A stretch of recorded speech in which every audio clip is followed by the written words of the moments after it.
अब वो ट्रेन में जाके पैसे मांगते हैं, और अगर बदतमीजी करिएगा, नहीं दीजिएगा, 3-4 तमाचा दे देंगे आप। जब कारगिल की लड़ाई हो रही थी, इन्होंने चंदा दिया था भारतीय सेना को। भारत सरकार को ऐसे ही लोगों को पकड़ के,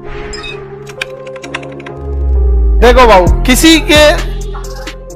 किसी के ऊपर आप तब हंसिए जब वो अपनी गलती किया हो तब।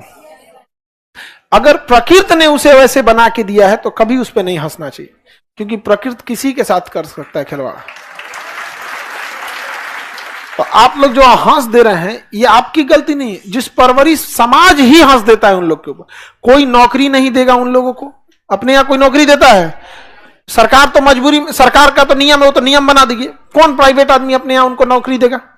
कोई नहीं देता है। बिजनेस करने जाइएगा दुकान पे तो लोग मजाक बना के रख देंगे उनको। मजबूरी में उन लोग भूखे तो मरेगा नहीं, इसलिए वो लोग समाज में लड़ना सीख गए।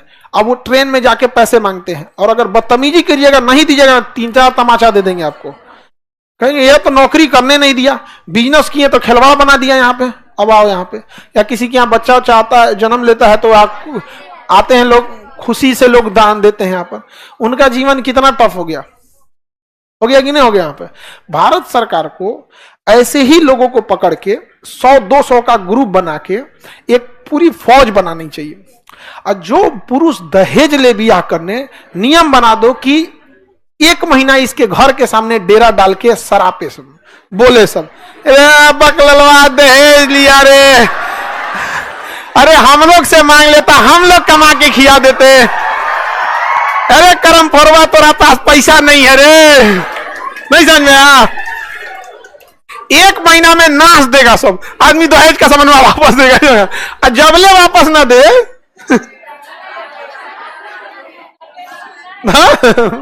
तब तक हटने मत दो, नहीं समझ में आया?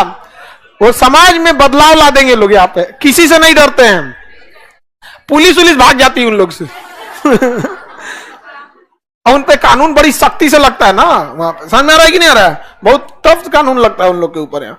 तो ये सब चीजें हैं, लेकिन अब क्या कहिएगा? हम एक आदमी को समझेबो किए तो मिनिस्टर लेवल के थे, ऐसा कीजिए यहाँ पे, कहे खान सर आप तो एकदम समाजे बदलने में लग गए हैं, यहाँ देख रहे हैं इलेक्शन सर पे। हम कहें ठीक है भैया। हमको लगा कि इन लोग का ध्यान ही नहीं है सब पे। हमारे हाथ में रहे दहेज ना, तो दहेज तो बहुत छोटी चीज हो जाती है, लोग बियाह से डरने लगेंगे। दहेज पे कानून इतना सख्त बन जाएगा ना कि लोग बियाह से डरेंगे, समझ में गया? रिश्ता तय कराएंगे ना तो सीसीटीवी कैमरा लगा के, देखिए भैया हम दहेज नहीं ना ले रहे हैं, कसम खा के बोलते हैं यहाँ पे, लिखिए दहेज नहीं ना ले रहे हैं।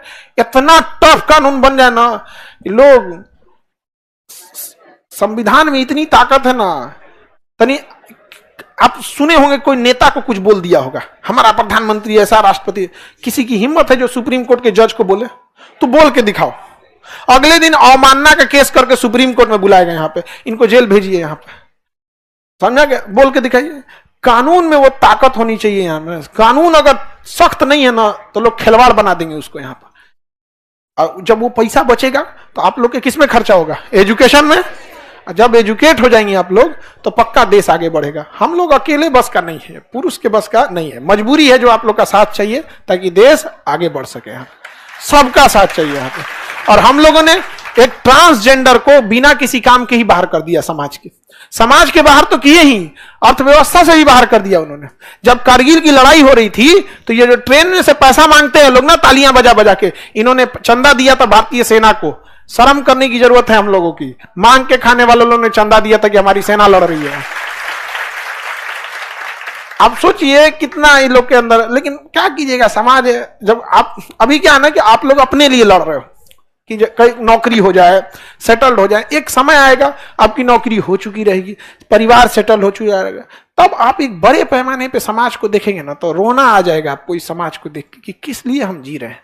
जानवर और हम में बस फर्क ये है कि वो दो टाइम मांग के खाने रखते हैं, हम लोग बैकअप में रखे हुए हैं। बहुत ज्यादा का डिफरेंस है जो अभी भी समाज में उतना नहीं देखने को। कोई किसी को लूट के करे, किसी की समस्या से हमें कोई फर्क नहीं पड़ता है। जब विडंबना हो गई यहाँ पर। और देखिए जो अत्याचार सहा कौन है? अशिक्षा के अभाव में।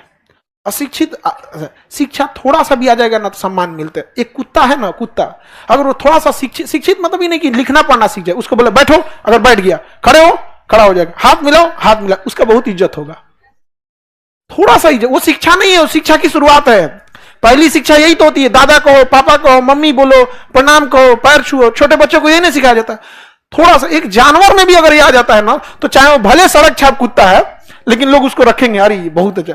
हमारा ये जो कुत्ता है सड़क छाप है, सड़क है एकदम यहाँ पे है, लेकिन ठीक से रहता है एकदम, मतलब बाकी लोगों से जैसा भी रहे हमसे ठीक से रहता है। तो जब वो छोटा था ना, एकदम छोटा था, तो उसको तौलिया में लपेट के, ठंडी का दिन रहता था, हीटर, हम कभी हीटर उटर में नहीं सोते, क्योंकि हमको मेरा मानना है कि नेचर हमें जो फल देता है खाने के लिए, वो हमारे लिए बहुत है। जिस सीजन में जो फल है, जिस सीजन में जो सब्जी है, और जिस सीजन का मौसम है, उसे हमें हल्का सा झेलना चाहिए। गर्मी में पसीना ना आए, एसी लगा के रह जाएंगे, धीरे धीरे इम्यून सिस्टम गड़बड़ा जाएगा।